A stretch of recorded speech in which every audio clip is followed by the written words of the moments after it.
নমস্কাৰ প্ৰিয় শ্ৰোতাসকল, আমি পাঠ কৰি আছোঁ ৰজনীকান্ত বৰদলৈ দেৱৰ কালজয়ী উপন্যাস মনোমতী।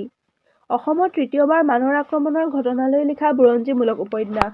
আজি ৯ম অধ্যায়, কলকান্ত বৰুৱাৰ যুদ্ধযাত্ৰা।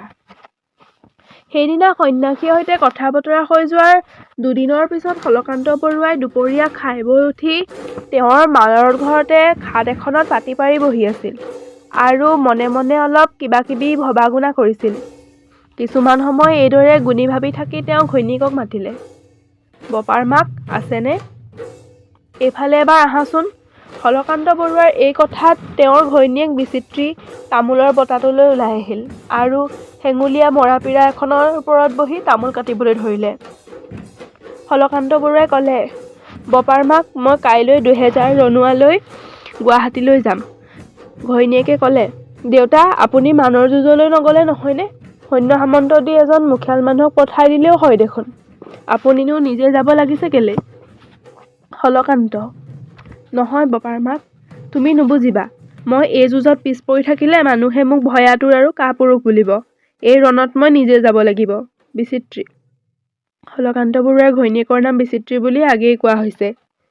দেউতা, যদি নগ'লেই নহয় তেন্তে বৰনগৰৰ চণ্ডী বৰুৱাকো লগ লগাই সৰহ সৈন্য সামন্তেৰে যাওক।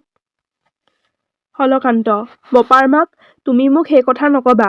মই সেই ঢেকেৰীৰ সহায় নিবিচাৰোঁ। এনেই সি ঢেকেৰীয়ে সদায় উফন্দি গংগাটোপটো যেন হৈ থাকে। এতিয়া মই তাৰ লগ বিচাৰিলে সি মোক দুৰ্বল বুলি ভাবিব। বিশেষ সি মোৰ পিতৃকলীয়া শত্ৰু। বিচিত্ৰী। দেউতা, এনে আপদৰ সময়ত পুৰণি শত্ৰু হ'লেও লগ ল'ব লাগে। আপুনি মই বেটীৰ কথা শুনক। যেনে তেনে আপুনি চণ্ডী বৰুৱাৰ তালৈ মানুহ পঠাওক। তেওঁৰ ফৈদ আৰু আমাৰ ফৈদ লগ লাগিলে আমাৰ বল বাঢ়িব। কলকান্ত, তুমি মোক আৰু এই কথা দুনাই নকবা। আকাশত পূবৰ সূৰুজটো যদি পশ্চিম ফালে উঠে তেও মই ঢেকেৰীক মোৰ পিতৃবৈৰীক নামাতো। লক্ষ্মী বোপা ক'লৈ গ'ল? বিচিত্ৰী। সি শুই আছে হ'বলা। কলকান্ত, তাক মাতাচোন। কলকান্তৰ এই কথাত ঘৈণীয়েকে পুতেকক মাতিবলৈ ধৰিলে। হেৰ বাপা, দেউতাৰে মাতিছে, ওলাই আহাচোন। মাকে এইদৰে মতাত লক্ষ্মীকান্ত ওলাই আহিল আৰু থুচমুচ কৰি বাপেকৰ আগত আহি মাটিত বহিল। কলকান্তই ক'লে, বপা, কাইলৈ হোলকা পঞ্চমী তিথি। মই যেনে তেনে ২০০০ ৰণুৱালৈ যাম।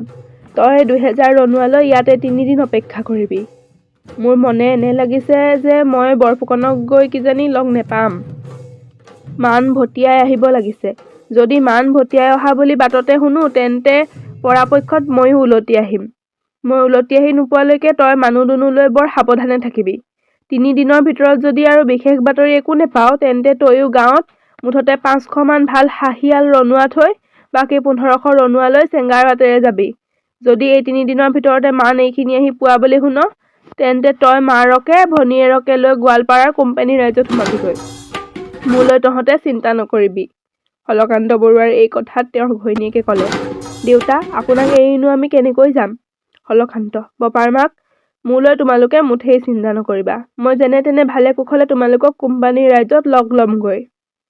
লক্ষ্মীকান্ত, দেউতা, আপুনি আইকে আৰু ভনীজনীকে ৰাখি ইয়াতে থাকক। মই মানৰ যুঁজলৈ যাওঁ।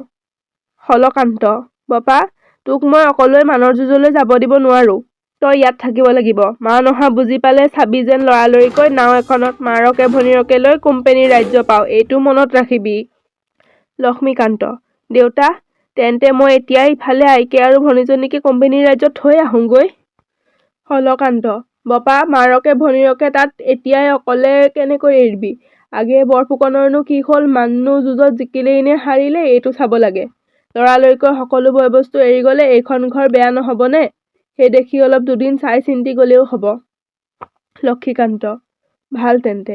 সেইদিনা এইদৰে বুদ্ধি পৰামৰ্শ কৰি তাৰ পিছদিনা কলকান্ত বৰুৱাই খাই বৈ উঠি সন্যাসীয়ে কোৱা মতে ক্ষণপল চাই ৰণুৱা ২০০০ লৈ ওলাল। যাবৰ পৰত জীয়েকে ঘৈণীয়েকে বৰকৈ কন্দা কটা কৰিলে। কলকান্তই তেওঁবিলাকক প্ৰবোধ দি মানৰ যুঁজলৈ গ'ল।